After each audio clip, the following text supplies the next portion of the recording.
Всем привет, с вами Андрей, у нас NetHack. Сегодня я хотел поговорить о том, что такое ловушки, собственно, с чем их едят, какие виды бывают и как их, собственно, обезвредить. По крайней мере, в общих чертах. Вот. Если вкратце, ловушки обезвреживаются, те, которые вообще возможно обезвредить. Те, которые невозможно, вам об этом скажет сама игра. Обезвреживаются, собственно, командой Антрап, так называемая, она прописывается через решетку, либо выкапыванием на ловушке ямы. То есть вы, грубо говоря, из ловушки полиморфа избавляетесь и делаете ловушку ямы. Но это если вкратце. А теперь более подробно пробежимся по ловушкам. Собственно, типы ловушек, виды и так далее. Вот, поехали. Собственно, в NetHack ловушки — это механизмы на пространстве, которые могут активироваться, когда вы или монстр наступаете на них. Ловушки можно обнаружить различными методами, а некоторые типы ловушек можно обезвредить с помощью команды Untrap. Он, собственно, о чем я и говорил. Виды, собственно, ловушек. Это антимагическое поле, ловушка для стрел, медвежья, капкан, ловушка для дротиков, огненная, дыра, падающая каменная, фулгаз, это минная ловушка, телепорт уровня, то есть вы сваливаете с уровня, то есть вас обычно бросает назад, либо очень сильно вперед. Магический портал, собственно, это портал квеста, волшебная ловушка, яма, полиморфная ловушка, катающая ловушка для валунов, собственно, это когда ее можно обнаружить без особых проблем. Ловушка ржавчины. Это когда ваш инвентарь из металла состоит, и вы просто в нее наступили, и вас обдало водой. Тем самым у вас постоянно весь инвентарь откровенно испортился. Газовая — это сонная, спящая. Шипастая яма — это как и обычная яма, только еще вас бьет ядом. Скрипучая доска — это просто пробуждает монстров. Статуя ловушка — это просто статуя просыпается. Так называемая снимает себе окаменение. Телепортирующая, это по уровню вы просто будете летать. Люк — это просто вы наступаете и проваливаетесь в него на следующий уровень. Вибрирующий так называемый квадрат. Это одна из тех ловушек, которые только в одном месте можно будет встречать в геноме. Если на начале, по крайней мере, она не актуальна. Информация у меня про нее есть, но особо на ней останавливаться мы не будем. И сеть, которую в основном делают пауки большие. Там все, из нее можно выбраться. Чем больше у вас силы, тем быстрее вы из нее свалите. Вот, поэтому пробегаем дальше. Теперь по каждой ловушке отдельно. У меня достаточно большое количество информации по этим ловушкам.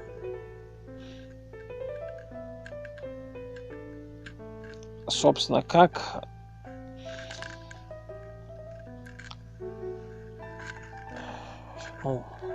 типы ловушек, как их вообще можно и найти.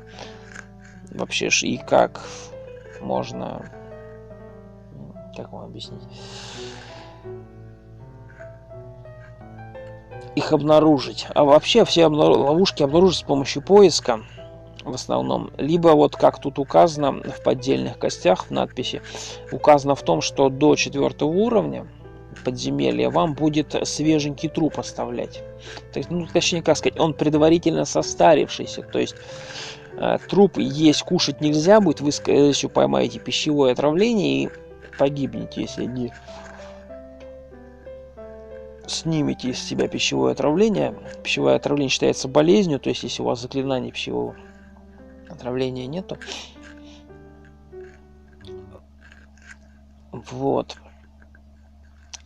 Поддельные кости. Некоторые типы ловушек до уровня 4 могут иметь предварительно состарившийся труп сверху, а также случайно проклятое оружие, инструменты, еду и драгоценные камни. Их называют поддельными костями из-за сходства с файлами костей.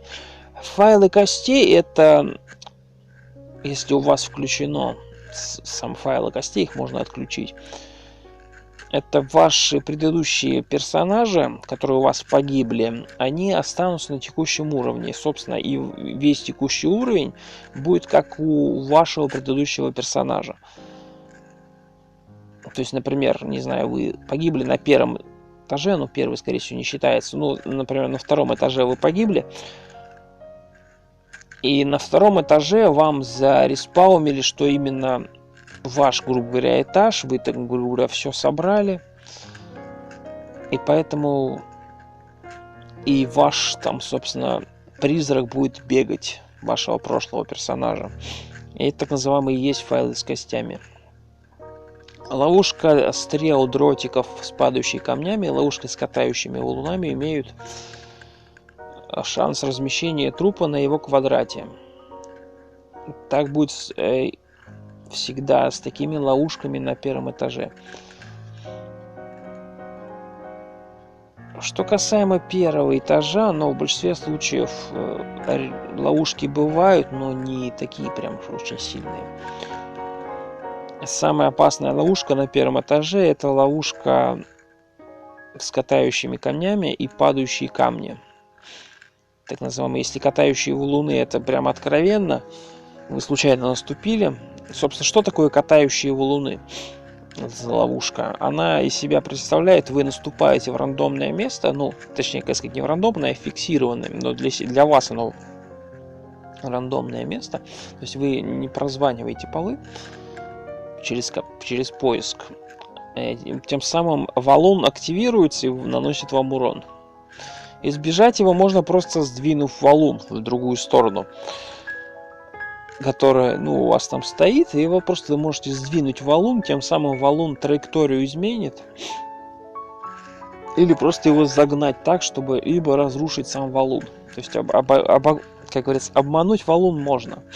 Ловушка с падающими камнями, вы ее также не сможете изначально обнаружить, но, например, с тем же валуном его можно опознать, что видно, ага, вот валун стоит, то есть, скорее всего, ловушка присутствует. А вот с падающие камни опознать можно, если на локации много камней будет лежать, и вы на ней только первый раз встретились, ну, с текущей локации. Падающие камни на начальных уровнях могут и убить персонажа, если у вас нет шапки металлической. Поэтому нужно быть аккуратнее. Скрипучие доски и ржавые ловушки никогда не имеют трупа, потому что они не смертельны. Скрипучие доски, они, собственно, это ловушка, которая будет всех спящих монстров, которые спят. Например, те же лепреконы, либо нимфы и так далее, которые имеют свойство спать, и они такие мерзковатые. Вы, кстати, можете и усыпить сами, но опять же, это просто скрипачит. Ржавая ловушка — это, грубо говоря, ловушка, которая обдает вас водой. И если у вас металлический инвентарь, так называемый железный, то вы, скорее всего, он у вас потеряет свойства защиты. Чтобы его вернуть, нужно будет использовать уже свитки улучшения. Будь то армор, либо оружие. Ямы и ямы, написание странное, никогда не создают труп. Любые трупы, найденные в яме, обычно созданы монстром, которые упали туда. Например, найден орчий шлем с трупом гоблина. Трупов в магических ловушках тоже нету, поскольку они не указаны в соответствующем коде. Трупы в магических ловушках могут присутствовать, если существо погибло просто. Там обнаружение ловушек. Чтобы избежать ловушек подземелья, нужно терпение и осторожность. Поэтому более трудоемкий процесс имеет смысл, когда вы особо уязвимы. То есть в начале в основном, либо когда вы просели очень сильно по здоровью и очень аккуратно ползете. Вы можете свести к минимуму свои шансы наткнуться на ловушку, уделяя пристальное внимание монстрам, домашним животным, шумам и местности. По поводу влияние монстров. Ну, видно будет то, что, например, шел монстр, хоп, он исчез. То есть это ежу понятно, что он, скорее всего, попал в какую-то ловушку. Например, в той же домашние животные также могут наступить, но они могут пережить, а могут не пережить какие-то ловушки.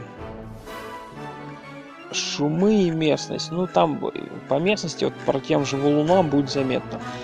По шумам вам будет подсказывать просто шум, если у вас он включен. Так называемый silent у вас должен быть отключен для того, чтобы вы могли слышать. Остерегайтесь явных признаков ловушек, такие как бросающие в глаза валуны, подозрительные трупы и груды камней, дротиков и стрел. Ну, собственно, это самое очевидное. Почему? Потому что, вот, например, бросающие в глаза валуны — это явно ловушка с валуном. Ну, с высоким процентом вероятности. Исключение есть только вы тут убили гиганта какой-нибудь, который пришел с валуном. Подозрительные трупы. Ну, скажем так, то есть вы только на локацию пришли, а тут уже лежит труп. Ну, ежу понятно, что это либо это ваш, как говорится, трупик, либо это уже он очень странный. Груды камней, опять же, просто так груды камней не появляются. В большинстве случаев груды камней появляются, если, ну, монстры их раскапывают, либо сам монстр какой-нибудь камнекопательный, как, например, Рок или Ксорн, например. Ну, одни из монстров, которые копают местность, они в большинстве с собой таскают камни. Те же дротики и стрелы, ну, они также могут лежать там по одной, по две вещи. И вы подходите, а там оказывается ловушка. Ловушки, которые вы уже обнаружили, также не будут видны под какими-то предметами. Поэтому вам нужно и команду идентифицировать ловушки. Команда идентифицировать ловушки, она присутствует у нас. Она идет как так называемый верхний апостроф. Не знаю, как вам объяснить. Я вам сейчас, собственно, наглядно это покажу. Вот эта ловушка. Получается, вот эта команда, она так называемый верхний апостроф. Чтобы ее увидеть. А именно конкретную ловушку, если она у вас рядом с вами присутствует. А увидеть ее можно только в соседней клетке. То есть, если вы далеко, вы ее не увидите. Только в соседней клетке. А команда Untrap, она прописывается через решетку. Нажали решетку, выбрали команду Untrap. Собственно, она вот на Y присутствует. Получается 4-я строчка снизу. Нажали ее. Она у меня также забинжена на кнопочку. И, собственно, выбрали, в какой стороне у вас ловушка.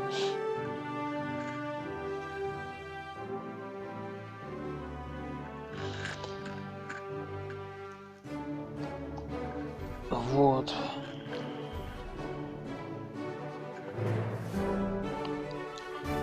Так, нет, я остановился. По ловушке не видны под предметами. Собственно, прогуливаясь только там, где вы видели, безопасно ходить. Вспомните, куда вы благополучно наступали. Раньше Элберет может заставить монстров бежать. Да, Элберет, он сам по себе заставляет монстров бежать. Также заставляет монстров бежать. Это свиток, так называемый Скар монстр, устрашение монстра. Но опять же, он должен быть желательно не проклятый. Проклятый имеет ту же силу, но факт в том, что проклятый свиток вы уже поднять не сможете. Не проклятый вы еще сможете поднять.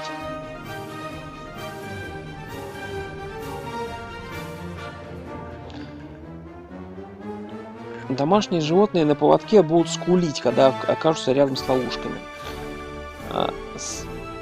Ну, это, если, например, вы взяли домашнее животное на поводок, оно берется через команду Apply, взаимодействие с поводком, и потом уже от поводка вам покажут рядом с вами, чтобы было домашнее животное ваше. Но его для начала нужно приручить. домашними животными могут быть. Ну, основные это кошки, собаки и кони. Ну, собственно, и как и разновидности. Там большие версии, маленькие котята и так далее. Щенята, пони. Вот. Сопротивление к магии, сопротивление огню может свести на нет некоторые наиболее опасные эффекты ловушек. Да, это мы на этом будем останавливаться. Например, сопротивление к огню может свести на нет ловушку, например, огненную, либо волшебную, если она у вас будет просто прожигать. Ну, там есть вероятность того, что она вас будет прожигать, там процентный шанс. Команда поиск. Поиск, он обычно забинжен на кнопочку S, так называемый доллар, значочек. Но не сам доллар именно, а вот именно как доллар, только без центрального этой палочки. Отличный способ обнаружить ловушку, не активируя их. Опять же, если вы знаете, что она присутствует здесь, а так в большинстве случаев сложно ее обнаружить. Команда Untrap, через решетку прописанная, можно использовать на дверях и контейнерах. Не только на дверях и контейнерах, но факт в том, что ее можно использовать также и на любых ловушках. Ну, не все ловушки, то есть вам сама ловушка скажет, можно ли ее обезвредить. Вот, например, ловушку с дротиками, медвежью ловушку со стрелами и так далее. То есть можно обезвредить. Например, ту же яму вы не обезвредите. Скрипучую доску обезвредить можно. Для этого нужно использовать зелье масла, либо банку со смазкой. Но опять же, это не факт, что вам повезет еще. То есть все зависит от вашей удачи. Вот, собственно, чтобы повысить шансы найти свои ловушки и, собственно, их шанс обезвредить, нужно иметь высокую удачу, надеть или съесть кольцо поиска. Опять же, про еду колец я говорил получается, в видео про украшения, про поедание украшений. Не все кольца можно есть, и они меняются рандомно в зависимости от расклада. То есть, например, в одном трае у вас одно кольцо, например, кольцо поиска есть можно, во втором трае кольцо поиска есть у вас уже не получится, потому что оно несъедобное будет. Вот. Надеть линзы. Что касаемо линз, ну, сомнительные. Там внимательность вряд ли у вас это повысит. Но факт остается фактом. Владение эскалибуром. Эскалибур, владение, это благочестивый, получается, длинный меч. Он из него превращается. Он защищает от так называемого высасывания. То есть, например, теми же призраками, не призраками, вампирами, другой нежитью, которая высасывает из вас жизнь. Она очень полезна, эскалибур, в этом вопросе. Владение благословленным ключом воров или непроклятым, если вы разбойник. Без перчаток.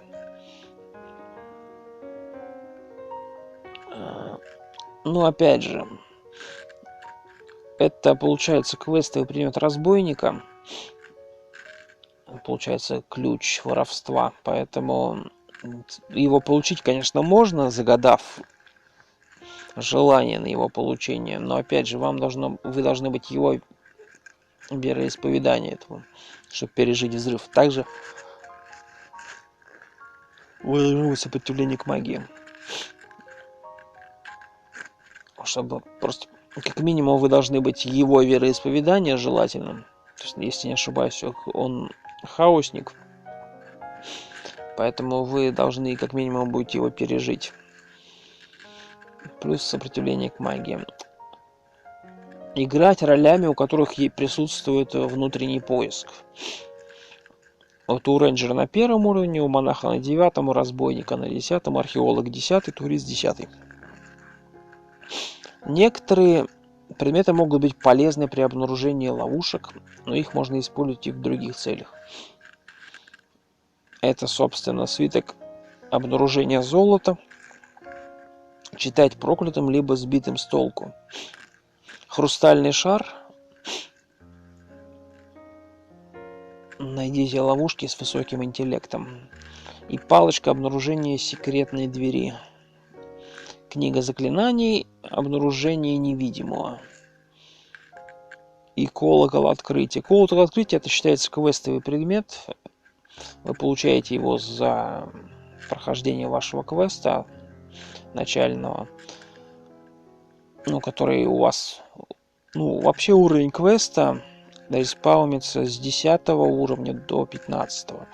Тем самым он всегда может быть рандомным, поэтому на каком-то конкретном этаже он не появится постоянно. Вам здесь только сильно повезло. Факт в том, что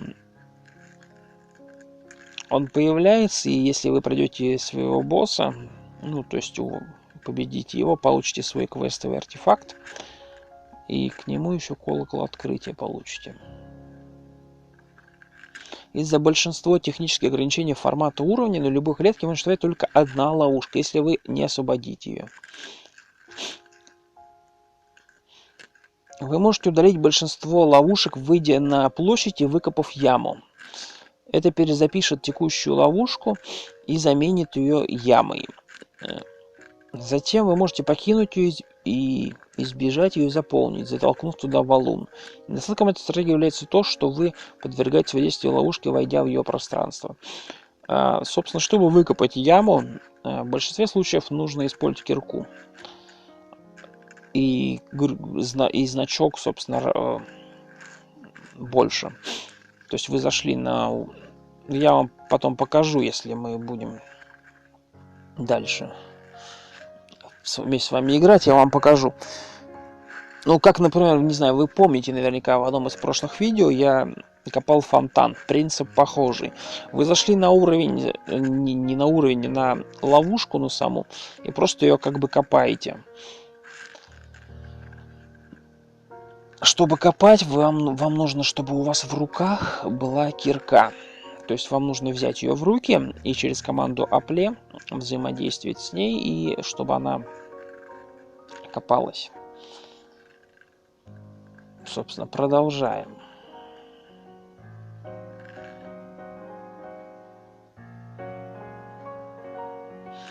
Собственно, первая ловушка, тут написано интернет, перевод, конечно, дерьмовенький, но это паутина считается, веб так называемая.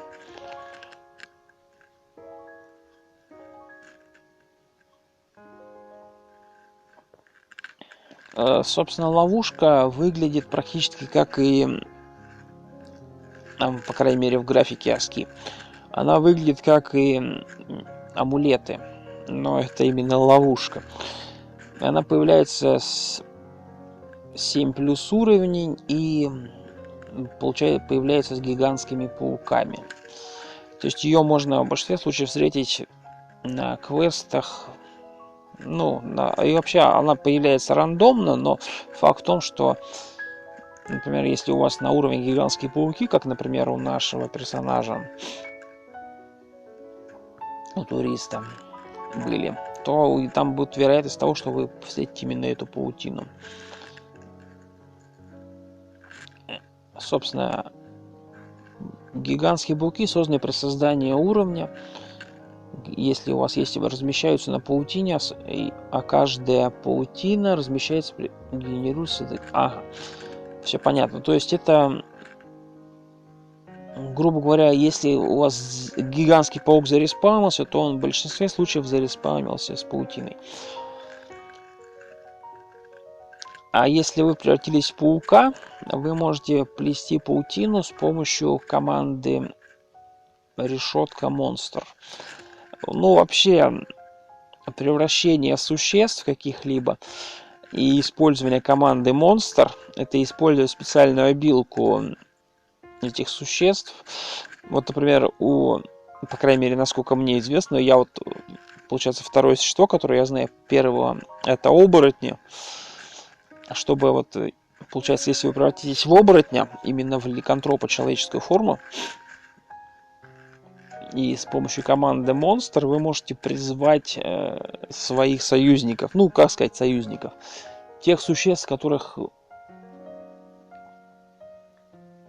которым вы, по сути, сами являетесь, в который вы превращаетесь. Вот, например, вы Вер-шакал, например, то есть вы призовете в помощь шакалов себе. Вер-рат, то есть вы превратитесь к себе в помощь рат. Собственно, первые это шакалы, вторые это крысы. Также есть еще Вервольф, собственно, это оборотень волк. Собственно, и вы на помощь себе с помощью вот этой команды, прописанной через решетку монстр, призовете к себе волков большое количество. Она, конечно же, тратит вашу магию, но факт в том, что она, если не ошибаюсь, заклинание второго тира на ликантропах. То есть вам как минимум 10 единиц магии нужно иметь. Вращение паутины таким образом не на квадрате с ямой, шипами, отверстием, люком или ловушкой с катающим. Вместо этого уберет ловушку. Когда вы плетете паутину, во время переваривания переваривающий монстр выплюнет вас. По поводу переваривающих монстров у меня есть отдельное видео, какие монстры переваривают вас и как от них защититься. Поэтому, если вкратце, там можно использовать заклинания стука, палочки, замедление монстра, также кольцо замедленного пищеварения.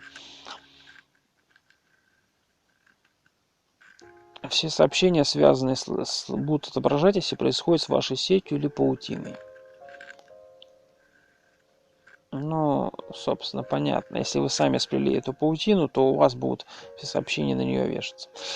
О чем, собственно, и говорит. Чем выше, собственно, про табличку, которую вы видите на своем экране, чем выше ваша сила, то есть, например, у вас сила 18,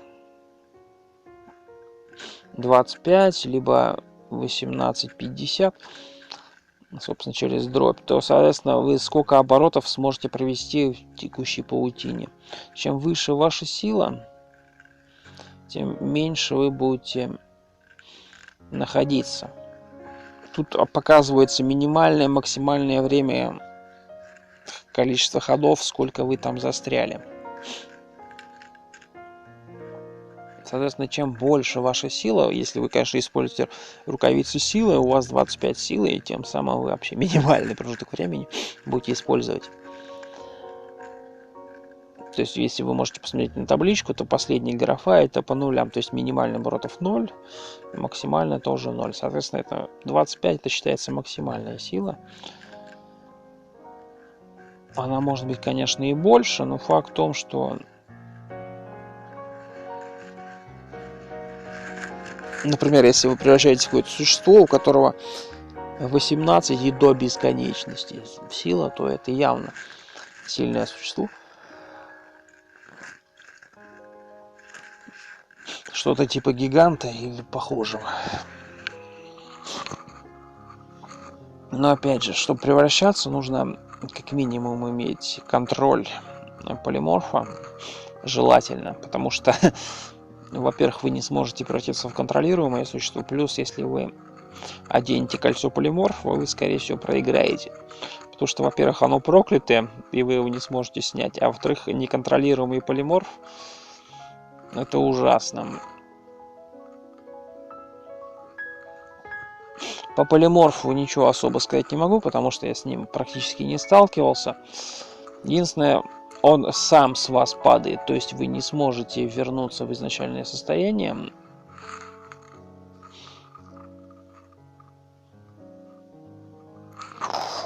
По крайней мере, у меня не получалось этого сделать.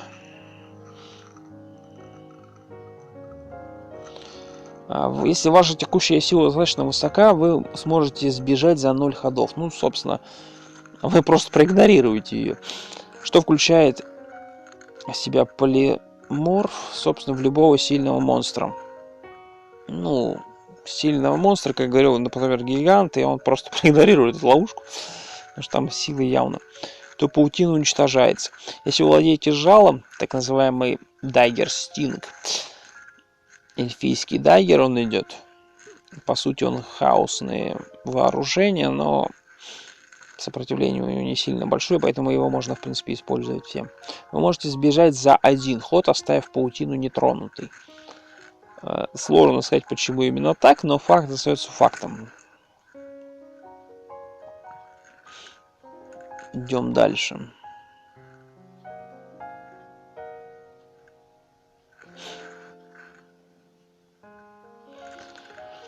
Монстр, который зашел в паутину, не разрушил ее, оказывается в ловушке на несколько ходов. Кислотные монстры растворяют паутину, в которую они наступают, а огненные монстры, элементали, пылающие саламандры, сжигают их. Пауки, амебные монстры, вертящиеся монстры, это вихри, могут перемещаться в паутину, не застревая. Гигантские гуманоиды, титанореи, балуцитерии, мы с ним сталкивались. С титанотерией сталкивались, балуцитерием сталкивались, гигантскими гуманоидами тоже сталкивались. Это, грубо говоря, гиганты. Фиолетовые черви. Фиолетовые черви это просто огромные червяки, которые ползают. Бармаглоты, я думаю, вы знаете, что такое бармаглот. Это что с большим количеством голов, которого можно убить, по крайней мере, в текущей игре, веропильным клинком. Это клинок, который обезглавливает существо с неким шансом вероятности, а вот именно против бармаглота он их просто ваншотает за один взмах. Железные големы, так называемые иранголемы, ничем особо не примечательны, особенно если их запихнуть в какую-нибудь ржавую ловушку, им прям будет комфортно. Балроги. Барлок, это, собственно, мы с ним тоже сталкивались в одном из прохождений. Это одни из существ, которые носят с собой оружие, только оружие, и все, больше ни хрена ничего не носят. Их и никогда не оставляют трупы. С кракенами мы с вами не сталкивались, но это, по сути говоря, водные существа, которые будут вас привязывать и пытаться утянуть под воду. Мастодонт, я, честно говоря, даже не знаю, что это такое.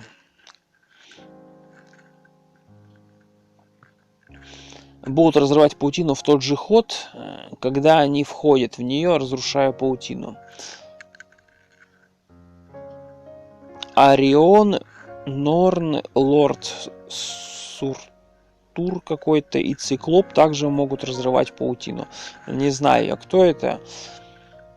Ни разу с ними не сталкивался. Хотя можно освободить паутину и вытащить монстра из паутины, в которой он застрял. В противном случае вы рискуете попасть в ловушку и распространить паутину, если только вы не превратились в паука или в другую безопасную форму монстра. По поводу безопасной формы монстра о ней говорилось выше. Паутину можно сжечь с помощью огненного жезла. Попадание в паутину с силой свыше 18/50 автоматически уничтожит ее.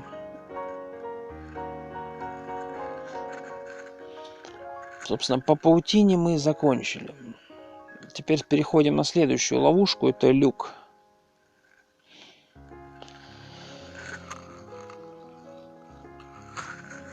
Она появляется там, где у вас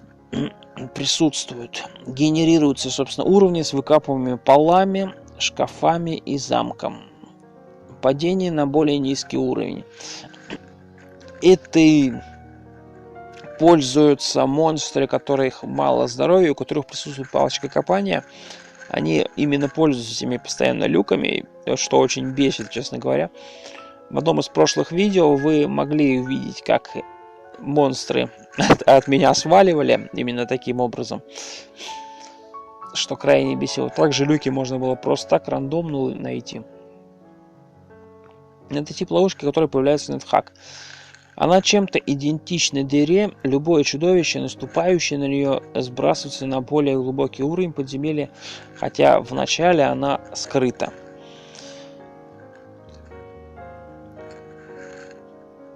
Люки могут быть созданы случайным образом на любом уровне подземелья, но не могут быть созданы под валунами или на уровнях с некопаемым полом, такие как вибрирующий квадрат, уровень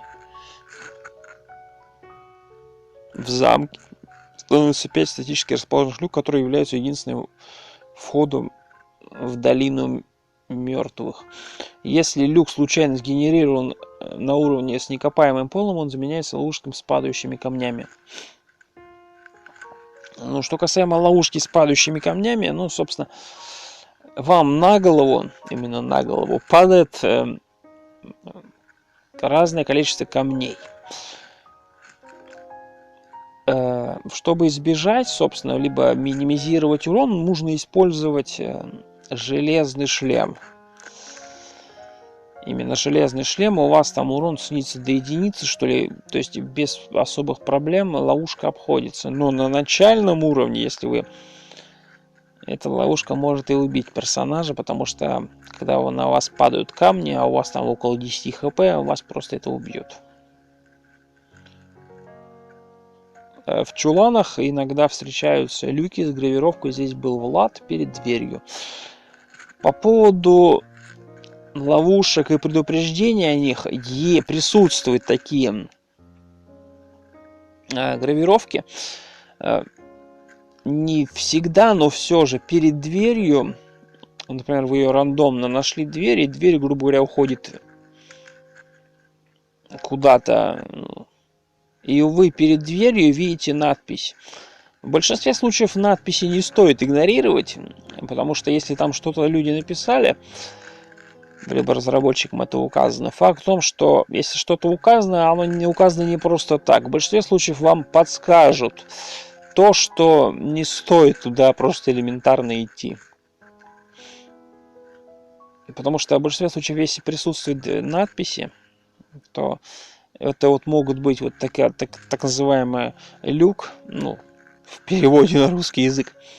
Но по сути это так называемая дверь, трапдор так называемый.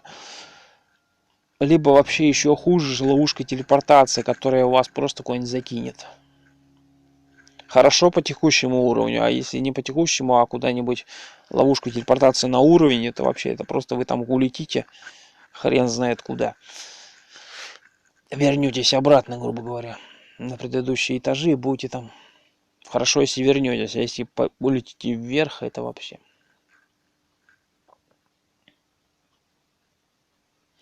Если вы пнете трон и не разрушите его, и не выбьете сокровища, есть 1/4 шанс появления люка. Его нельзя активировать другим способом, и он закроется, как только вы приземлитесь. Ну, по поводу тронов, я, честно говоря, с ними не взаимодействовал, надо будет какую-нибудь информацию по ним собрать, по трону. Он крайне редко встречается, но вот первый самый очевидный трон, он будет, скорее всего, в этом. Ну, у гномов на максимальном этаже, за гномим городом там. Также он встречается в замке, на 100% должен быть. А вот дальше пока я не знаю. Я не взаимодействовал с ним еще. Ну и чисто рандомно он в других местах может зареспауниться. Наверняка. Описание. Вы или другой монстр, который наступите на люк, попадете как минимум на 1 уровень подземелья. Как и в случае с дырами, здесь нет верхнего предела, и вы не можете упасть за пределы замка. Обычно, если вы активируете люк, вы падаете на 2 или 3 этажа, в то время как монстры никогда не падают более чем на 1 этаж. Домашние животные с атрибутами последователь окажутся на соседнем квадрате, когда вы провалитесь через люк. Будут следовать за вами до любого этажа, на котором вы приземлитесь. Кстати говоря, это очень полезно. Почему? Потому что иногда монстра нужно, получается, потянуть с собой, но если вы потянете с собой монстра на поводке, то вы, скорее всего, его просто убьете. Поэтому поводок не всегда полезен. Его можно использовать, например, для того же полиморфа. Поводок и монстр с поводком. Но опять же, не факт, что для вас это будет более-менее проще.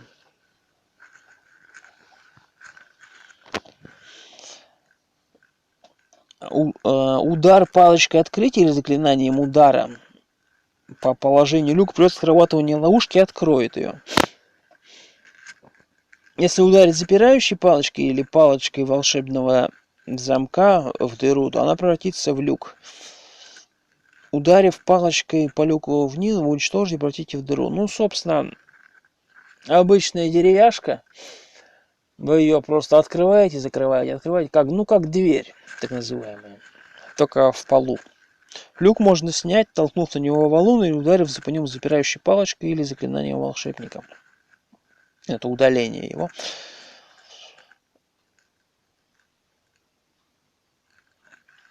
Что касаемо люков, это хорошая вещь, но в большинстве случаев они раздражают, особенно если они на каком-то проходе, то есть на единственном проходе, и вы никак его обойти не сможете.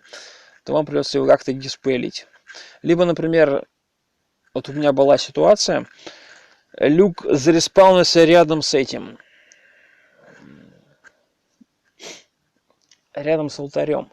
Я призывал монстров, чтобы загеноцидить их.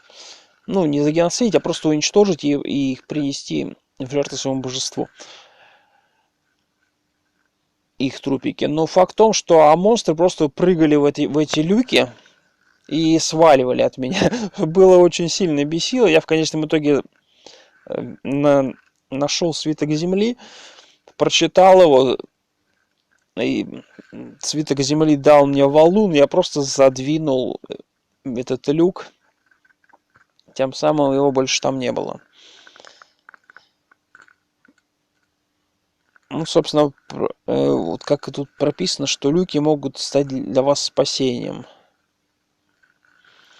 Следующая информация по вибрирующим квадратам, ну, она, в принципе, не сильно актуальна. Почему? Потому что, ну, на начале она вам не будет нужна в любом случае.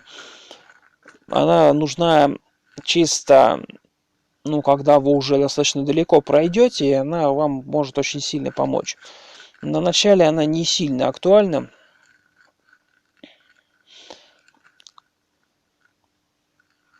Вибрирующий квадрат – это квадрат, на котором можно произведен ритуал призыва для входа в святилище Молоха. Найденный квадрат автоматически помещается на специальным символом карты. Так называемый значок тильда фиолетового цвета. Он всегда расположен на предпоследнем уровне подземелья генома, который может находиться между уровнями 44 и 52. Опять же, ну, я думаю, понятно, что мы пока еще до него не доползли, поэтому, как и новички, большинство до них не доползло, а когда вы доползете до него, там уже будет все понятно. Это самый низкий уровень, который можно достичь без проведения ритуала, пока ритуал не будет произведен. С этого уровня не будет ни лестницы, ведущей вниз. Только уровень святилища или более высокий уровень в номер уровня подземелья. Уровень с вибрирующим квадратом во многом является обычным лабиринтом генома. Ну, на геном там очень сильно не распространяется. Это, по сути говоря, как одно из ответвлений основного подземелья, но его в любом случае придется проходить. Как сказать, не ответвление, он, получается, основное подземелье идет, и вот вы просто, грубо говоря, шли по основному и ушли в геном. Потому что у вас в любом случае, но опять же, как указано здесь, он 44-52 уровень, поэтому он новичкам он точно не нужен. Да и среднячкам, в принципе, тоже вы до него не доползете. То есть только в поздней игре уже.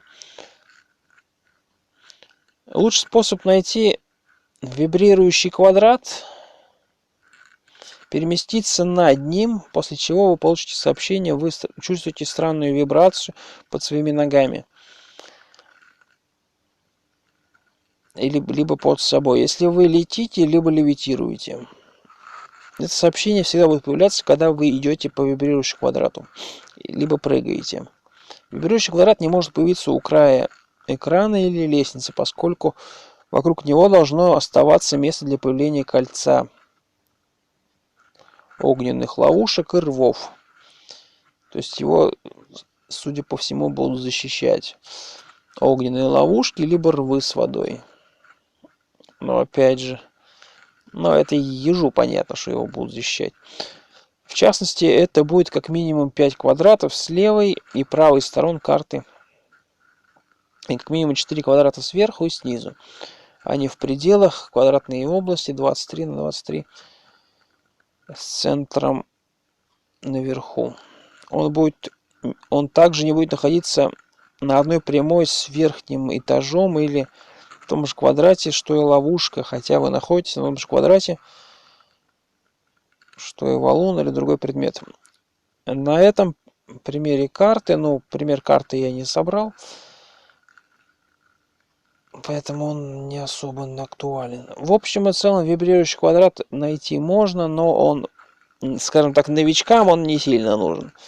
Потому что он находится в геноме, а геном это явно локация не для новичков. Вот. Собственно, статуя-ловушка. Статуя-ловушка, если в двух словах, это ловушка просто, которая превращается в то существо, в которого есть статуя. Статуя-ловушка — это разновидность мощи, которая появляется на NetHack. Она напоминает обычные статуи, но они оживут, как вы потревожите их и наступите на их площадь. Появляется с 8+ уровня. Статуя ловушки содержит инвентарь, которым обычно монстры начинают в игре. В отличие от обычных статуй, они не содержат книги заклинаний. Обычные статуи, как пример, можно найти на уровне с оракулом. Уровень с оракулом, он примерно этажа с 6 и до, грубо говоря, 10-11 можно найти. После уровня с собаканом сразу идет собакан, после уровня оракула. Поэтому вам в большинстве случаев он будет идти, то есть сначала идет оракул, то есть, грубо говоря, уровня на 9, грубо говоря, потом на 10 идет собакан, и все, и, собственно, уже... опять же, все уровни, они исполняются рандомно. Поэтому что-то конкретное сказать сложно. То есть он может как и на 5 уровне зареспавниться, так и на 6, так и на 7 и так далее. Что касаемо статуи ловушек, там главное не самого сильного монстра, чтобы туда запихнули, потому что, чтобы вы его смогли убить.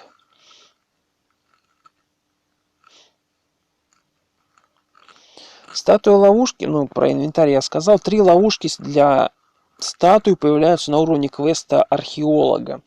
То есть, если вы играете за персонажа археолог, неважно какой расы, именно важна роль. А 2 на уровне локации квеста волшебника. Собственно, мы ни волшебника, ни археологи не проходили, поэтому показать я вам их не смогу. Когда вы пройдете по ловушке, она превратит самую верхнюю статую на этой площадке в монстра, которого она изображает. Ловушка для статуи активируется, и вы ведете поиск, находясь на квадрате рядом с ним. Также активируется в ответ на применение кирки, силового болта или палочки удара. Монстры никогда не активируют эти ловушки, то есть активирует только главный герой.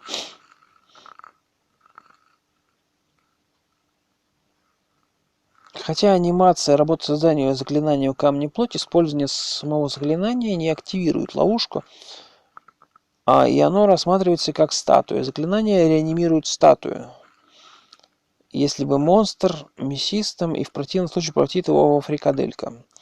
Фрикаделька — это крайне полезная вещь, а заклинание камень в плоть, оно вообще самое полезное заклинание в плане голода, по крайней мере, точно. можно сделать из большого валуна большой кусок мяса, либо если вы разломаете этот валун, вы получите большое количество фрикаделек, либо мясного голема, которого можно будет убить и потом съесть, который также оставит труп.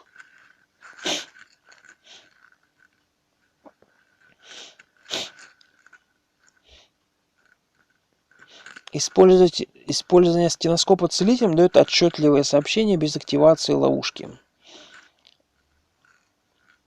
Ну, собственно, активация. Про сообщение непонятно, что за сообщение, но факт в том, что оно, скорее всего, про жизнь внутри ловушки. То есть, что вы слышите жизнь там внутри персонажа. Если вы когда-нибудь стеноскоп прикладывали к статуям, вы плюс-минус примерно понимаете, что там за сообщение будет. Ловушки со статуей удаляются, если вы активируете или каким-то образом удаляете статую. Обратите внимание, что, как описано выше, обычный метод разрушения статуи, вместо этого активируете ее. Если возможно, вы хотите перевести на более легкую статую более слабого монстра или бросить ее в ловушку, поскольку ловушка оживает в самой верхней статуе в куче.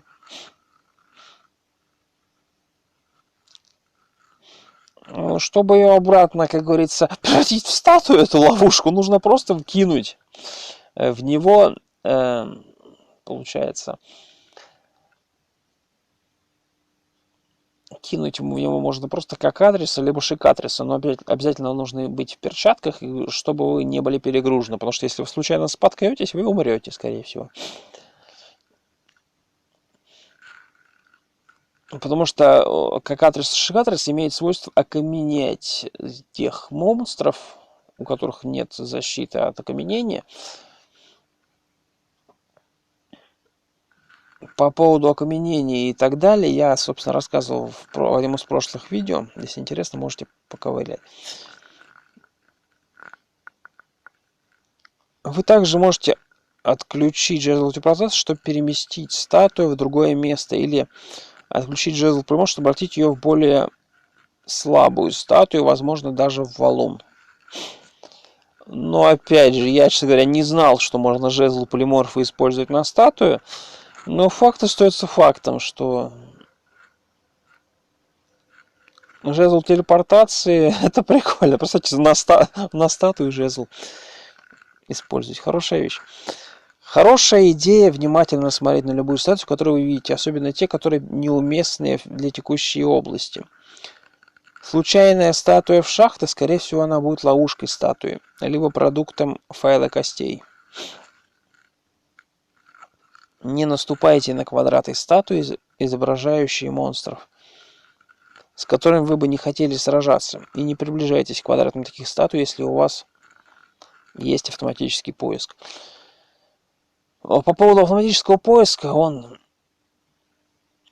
в самом начале, как именно обнаружить ловушки, я говорил. В самом начале видео, если интересно, можете перемотать. Он получается либо автоматически, если вы за конкретный класс играете, либо если вы съели, либо носите, собственно, кольцо поиска. Волшебная ловушка, вот одна из самых интересных, на мой взгляд, ловушек. И одна из самых, судя по всему, и опасных.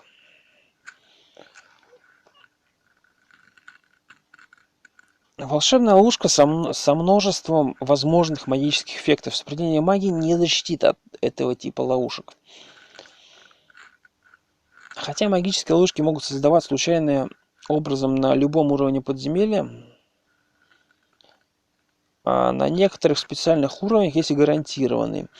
В квесте рыцарь гарантировано 45 магических ловушек. В логове Асмодея их 3. В долине мертвых, в башне волшебника Йондора, в логове Джунблеса, Оркуса и Везефула по 2. Один вариант в логовой Медузы, святилище. Квест археолога, квест волшебника имеет по 1. Ну, собственно, по именам, которые Джуиблес, Оркус и Визифул, я вам ничего не могу сказать. Асмодей тоже. Квест рыцарь, да, там на рыцаре прям огромное количество ловушек. Там на рыцаре нужно как минимум хождение по воде иметь и сопротивление кислоте, потому что, ну, это просто откровенно ужасно. Я просто проходил квест рыцаря, это прям, я не знаю, это просто ужас. Собственно, что может давать, какие эффекты дает вам эта ловушка магическая? Она дает вам магический взрыв. Во-первых, тут важная вероятность. То есть вероятность 3%, магический взрыв, который разрушает ловушку. И 43% она создает вокруг вас 1-4 монстра, которые ослепляют и оглушают вас еще дополнительно. Что, собственно, происходит чаще всего. 9,7 никакого эффекта и сообщения, но ловушка все еще отмечена. 4,8 это как огненная ловушка, она просто сжигает ваш инвентарь. Собственно, по огненной ловушке она просто наносит очень большой урон огнем. Если вы не сопротивляетесь огню, у вас инвентарь просто сгорит. 4,8. 6 разных сообщений о странных ощущениях, безрезультатный. 4,8. Повышение харизмы, приручение соседних монстров. Крайне редко получается, но благодаря вот этому получению харизмы можно очень сильно разогнать харизму. Его, конечно, можно с помощью зелья атрибутов разогнать благословленного, но все же факт в том, что можно и таким вот образом. Снимите проклятие с изношенных и находящихся в руках предметов и магнитных камней.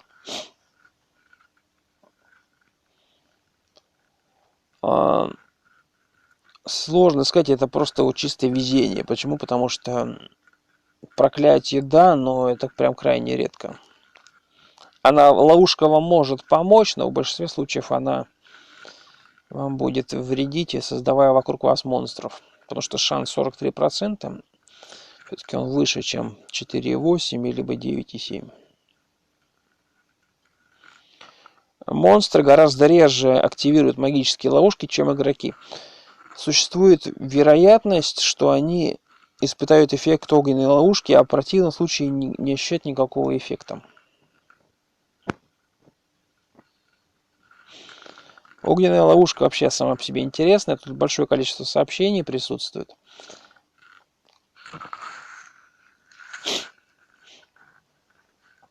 Можно приручить, если вам повезет, конечно же.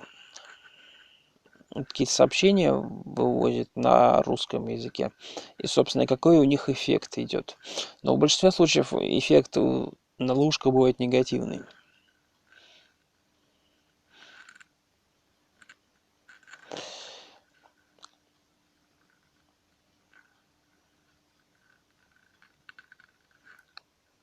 Собственно, постоянно сидеть или наступать на магические ловушки – это простой способ повысить харизму. Вот о чем я, собственно, и говорил. Нетерпеливый игрок может достичь максимума для своей расы.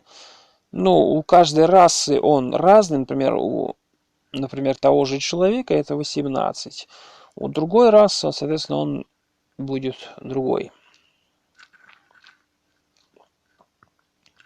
Это может быть полезно при работе с фукуби. Ну, факт в том, что это инкубы и суккубы. Имеется в виду именно они.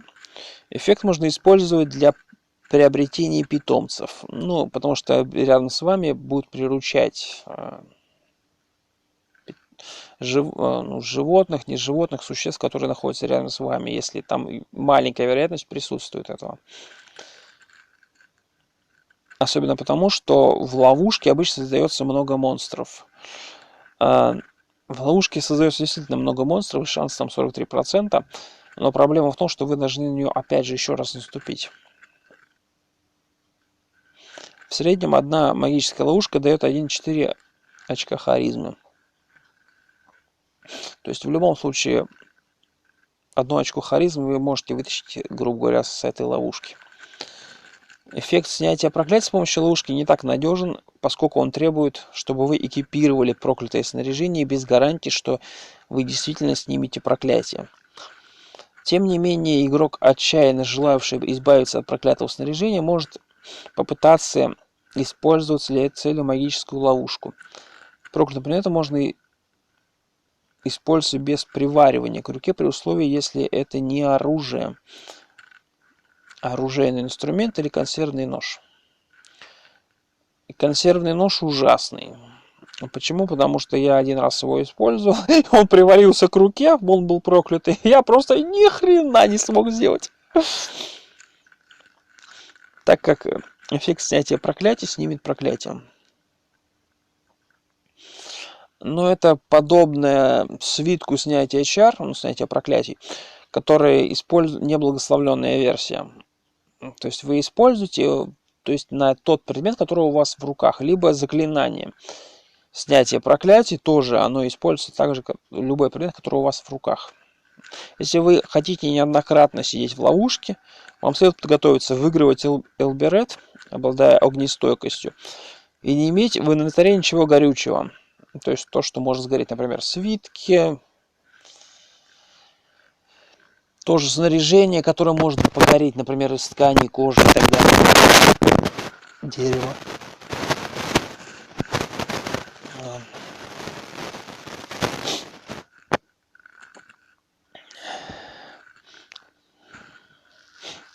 Вы также должны иметь с большим количеством монстров, которые будут созданы этой ловушкой.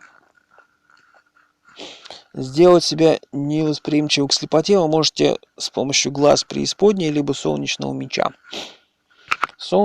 Глаз преисподней, но это скорее всего имеется в виду артефакт монаха,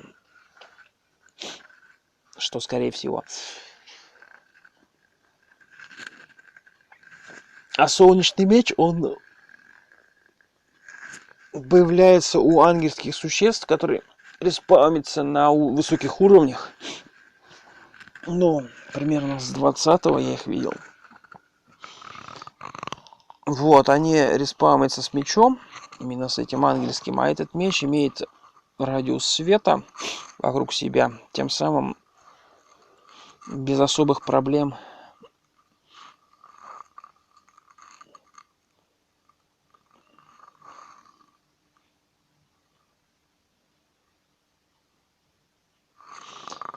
иметь телепатию, предупреждение, быть заранее слепым и иметь рук единорога для лечения слепоты.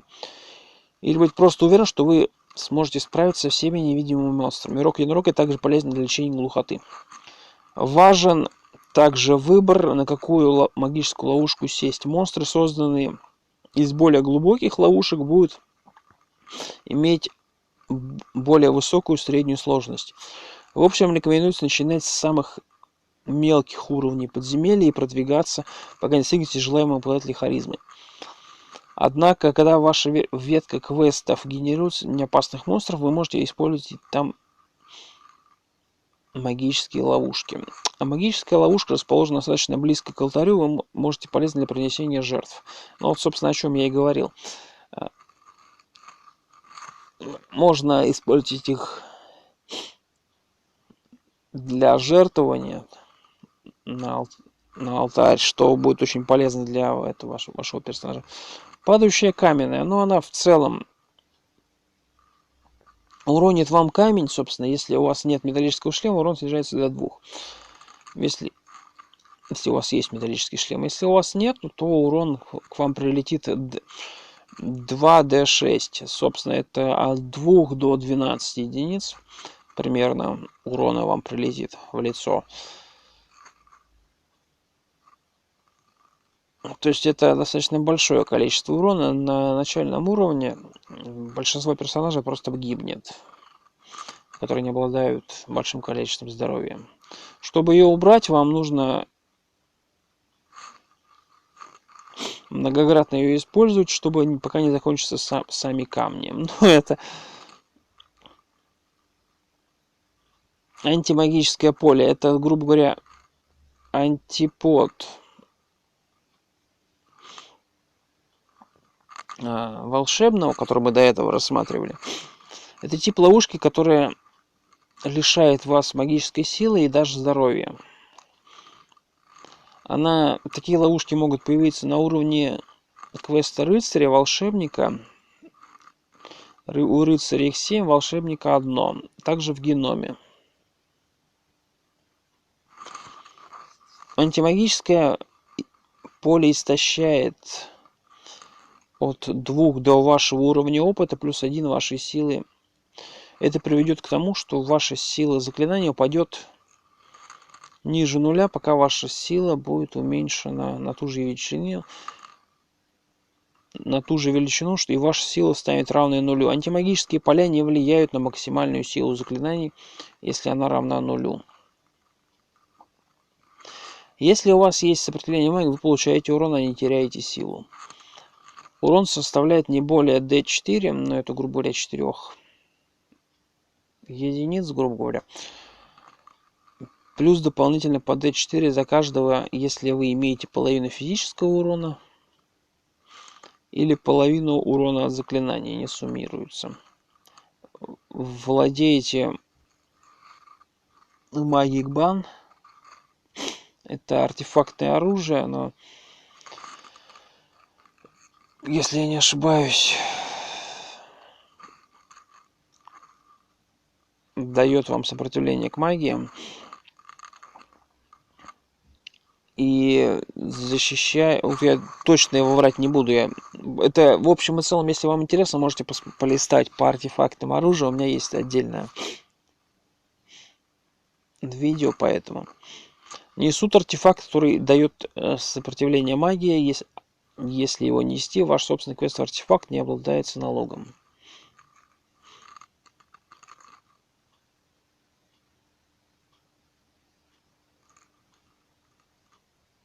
Короче говоря, достаточно мощная ловушка. Много урона может вам нанести. Эта ловушка действует на монстра только в том случае, если у них есть специальная атака, такие как заклинание или оружие дыхания. Время ожидания их специальной атаки увеличивается на 2 D2 хода. Это, грубо говоря, от 2 до 4. Если только они не устойчивы к магии. В этом случае они теряют ХП. Это так и раскроет ловушку. Удаление. Стоя на антимагической ловушке, вы можете выкопать ее, заменив просто ямой.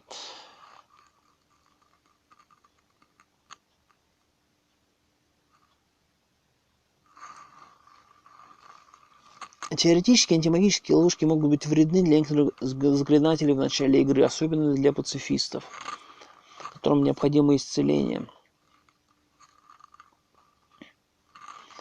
Также не могут получать опыт, потратив желание на источники магии. Однако на практике ловушка окажется в худшем случае неприятной. В общем и целом, такая сомнительная ловушка, но она может вашу, получается, магию повысасывать и ваш ХП, если у вас есть сопротивление к магии. Шипастая яма. Шипастая яма — это, собственно, обычная яма, только она генерируется на уровне 5+, плюс в форте. Ну, собственно, замок так называемый.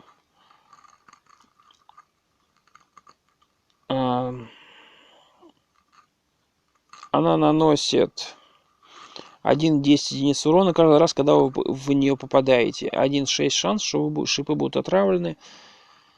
И может быть смертельным, если персонаж без сопротивления к яду. Металлоядные могут съесть шипы и превращая его в обычную яму. Домашние животные, упавшие в яму, можно помочь и освободив их.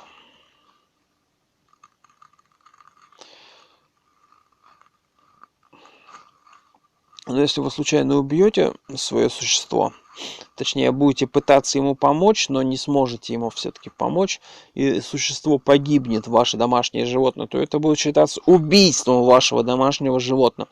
И вам запишут минус 15 мировоззрения и разгневанное ваше божество, что нежелательно. Удаление. Встаньте в него валун, что получилось обычное напольное альтернативное металлоядное животное, просто чтобы она съела его, и у вас получилась обычная яма. Ничего сложного, в общем и целом. Ржавая ловушка. Ржавая ловушка, она вас брызгает водой. Она появляется в любом месте и рандомно.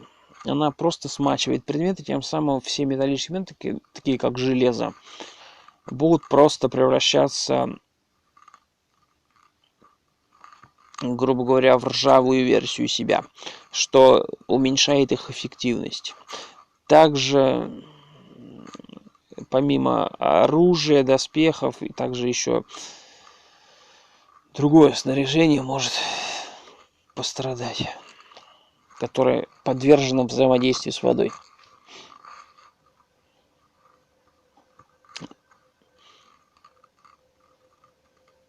Любой изношенный и используемый предмет может потенциально намокнуть. Для недощищенных железных предметов к этому появление ржавчины появляется.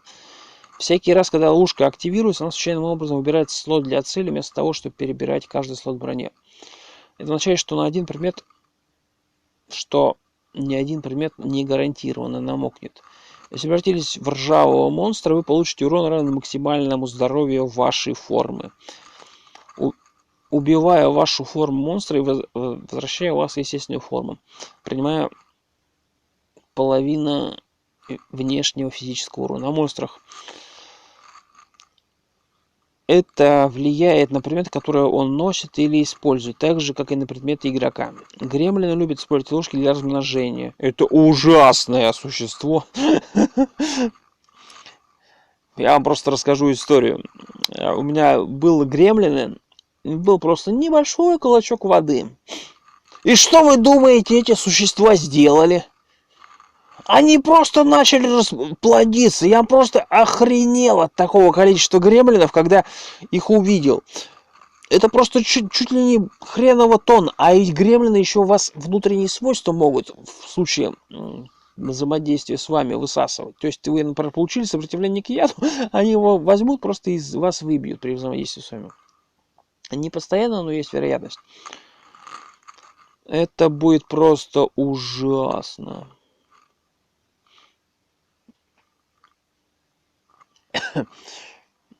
Короче говоря, если вы видите гремлины рядом с водой, геноцидьте гремлинов, потому что, это просто ужасные создания. Чтобы удалить, нужно выкопать яму на месте ловушки. Стратегия, чтобы спасти свой доспех, используйте плащ. Вы можете использовать ржавую лыжу как бесконечный источник гашения свитков, зелий, книг и так далее. Огненная ловушка. Собственно, огненная ловушка в большинстве случаев она генерируется в геноме, но также еще и в некоторых квестах. На плане огня еще тоже может она генерироваться. Огненные ловушки, они, собственно, чем опасны?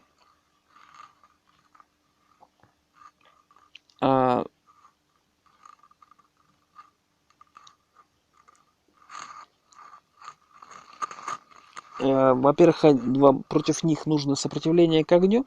Вы получаете урон, равный 2d8, это, собственно, от 2 до 8, а ваш максимальный запас здоровья уменьшается на величин от 0 до полученного вами урона. Если вы огнестойкий, вы теряете от 0 до 1 хп, а ваш максимальный хп не изменяется. То есть нужно иметь огнестойкость, тогда проблем с этой огненной ловушкой у вас не возникнет. Ловушка будет вас сжигать ваше снаряжение, такое как шлем, туловище, щит, перчатки, ботинки. Если, конечно, она не защищена от прожигания, так называемый fireproof. Чтобы ее защитить, вам нужно, если, например, это, грубо говоря, ваше оружие, вам нужно его зачаровать, так называемое в конфузии, просто прочитать свиток улучшения оружия. Если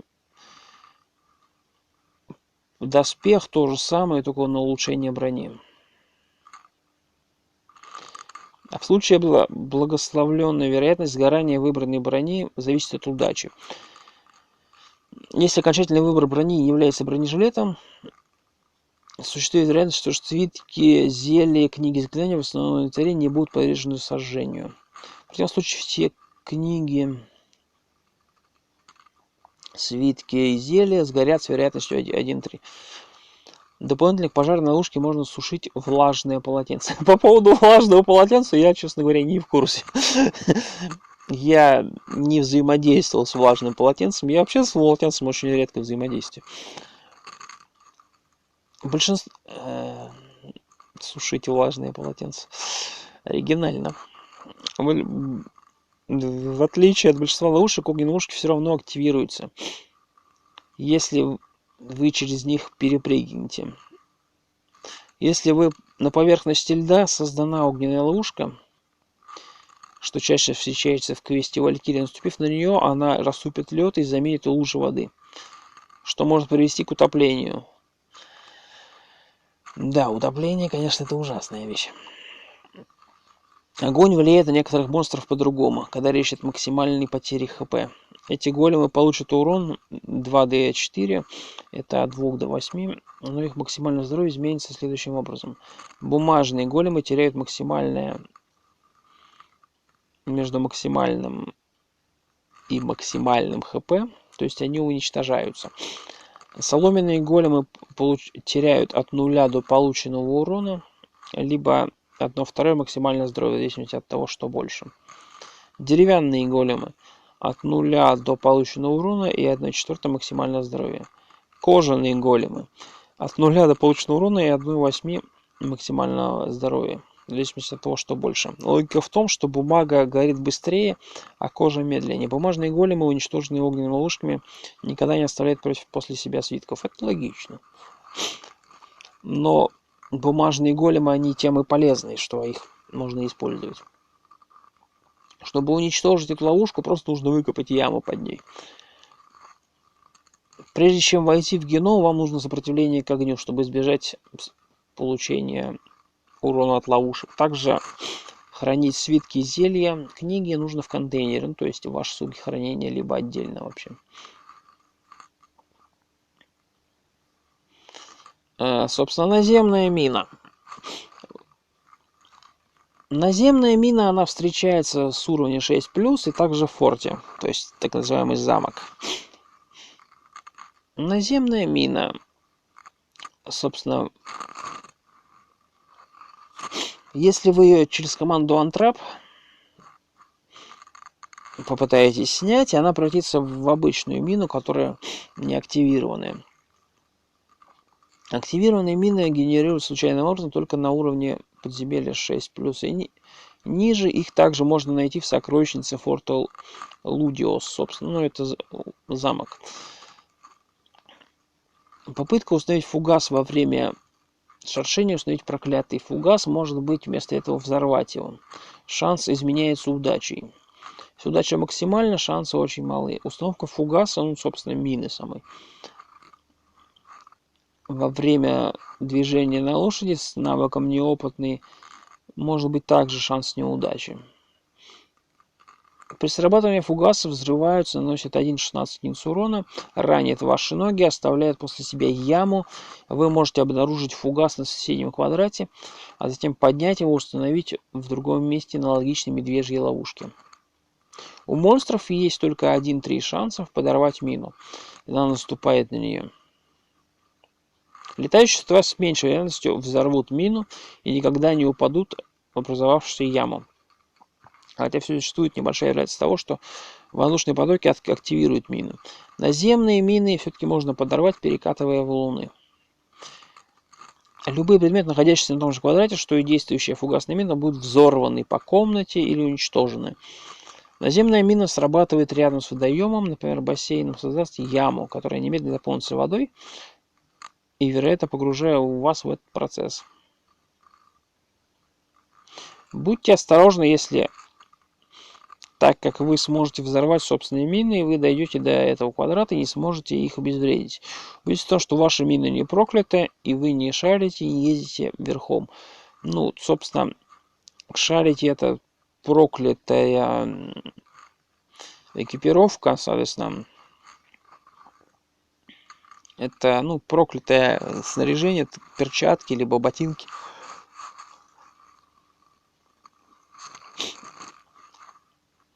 Почему? Потому что они крайне опасны, они, грубо говоря, в один ход делают 2 хода. Что очень, особенно если перчатки, это же вообще ужасно. Будьте осторожны, так как вы можете взорвать собственные мины. Минные поля. Поскольку монстры часто могут пройти мимо, установка одной мины неэффективна. Однако, если вы можете снять несколько мин, можете снять минное поле, которое полезно для борьбы с определенными комнатами, заполненными монстрами. Вы также можете использовать минное поле, что защищает вас территорию от тайника. Его можно использовать в качестве системы оповещения о присутствии монстров. Прикольно. Собственно, телепорт уровня. Это 5+, он появляется на уровнях без телепорта он не появляется. Это ловушка, которая телепортирует вас в случайное место на случайном уровне. Если у вас есть управление, вы можете указать уровень, на который вы можете телепортироваться, что очень полезно, кстати говоря. Но опять же, тут нужен контроль телепорта. Если у вас нет контроля телепорта, вам это никак не поможет. Если только вы не оглушены или не падаете в обморок, не парализованы. В противном случае вы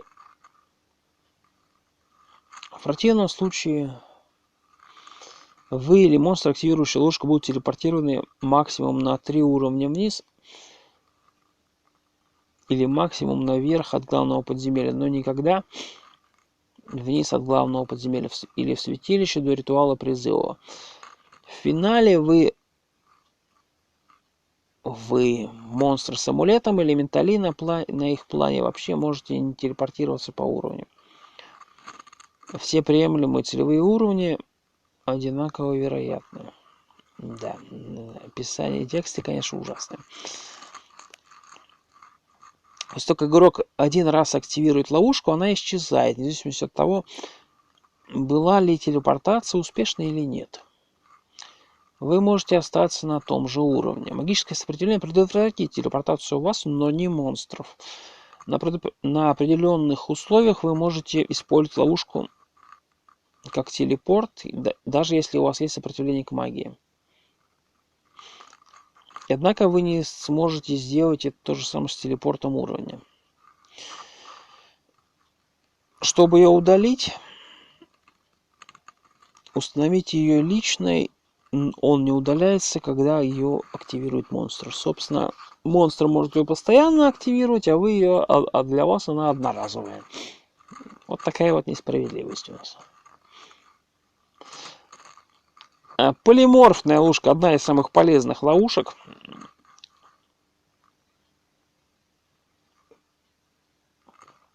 Полиморфная ловушка превращает вас в новый вид, как и заклинание полиморфа, палочка или зелье.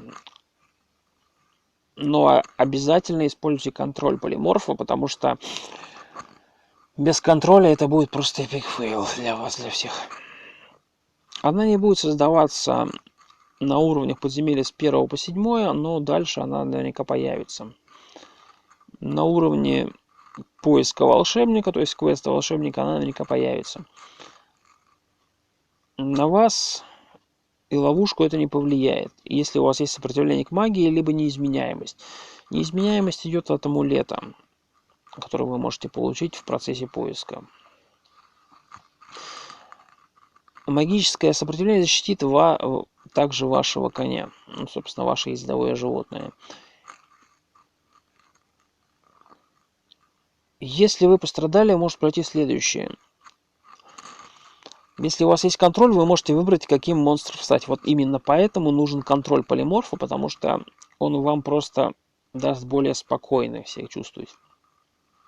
Если носите чешую или доспех из чешую или кольчугу из чешуи дракона, обратитесь, дракона этого цвета.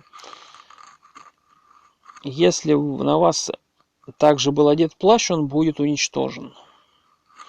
Ношение кольчуги из серой драконьей чешуи предотвратит полиморф.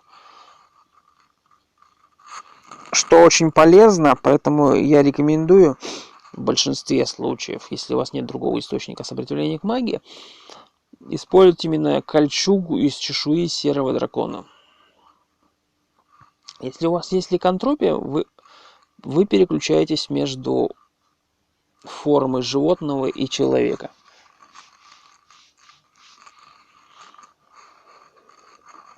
Если вы вампир или летучая мышь, вы переключаетесь между ними.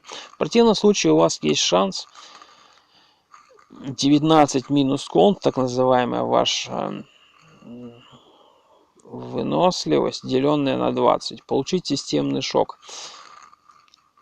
Вы получаете урон, равный D30, собственно 30 единиц, и злоупотребляете своей конституцией. Конституция — это ваша выносливость. Если вы ничего из вышеперечисленного не прошло, вы превратитесь в какого-то случайного монстра на 999 ходов. Обратите внимание, что снять полиморф почему-то нельзя. Что очень странно. Короче, если ваш уровень полиморфа выше, чем ваш родной, или вы превратились в какую-то собственную расу, и вы видите, что чувствуете себя новой расой, это перераспределит ваши атрибуты и изменит ваш уровень опыта максимум на 2 уровня. Эта трансформация уничтожит вашу рубашку, бронежилет и плащ, если обратитесь во что-то большое или большое негуманоидное, среднее или большое, или крылатую горгулью, или марилит. Крылья и дополнительные руки не подходят. Затем ловушка исчезнет.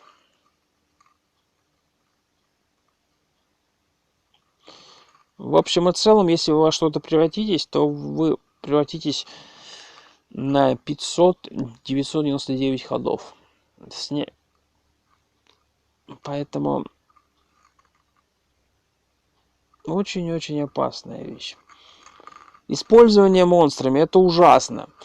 Я рекомендую блокировать ее моментально, как только вы нашли ее. Потому что если вы просто огромных монстров увидите, которых никак не могло быть на текущем уровне.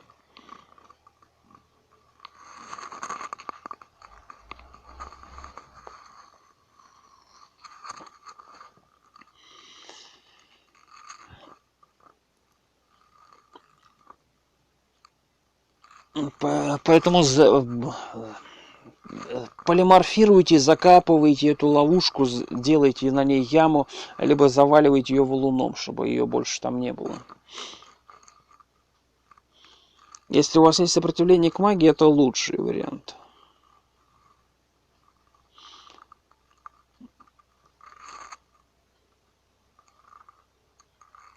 Собственно, ну и телепортирующий тот же самый принцип, только вы можете летать по всему уровню.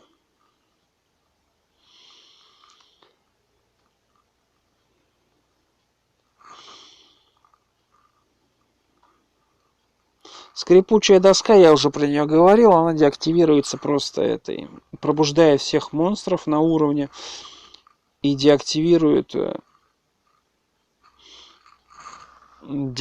либо зелье масла, либо банка из смазки. Собственно, на ней останавливаться мы не будем. Но это, собственно, взрыв банки происходит, но, опять же, он в данный момент не актуален. Ладно, всем спасибо большое. Всем пока.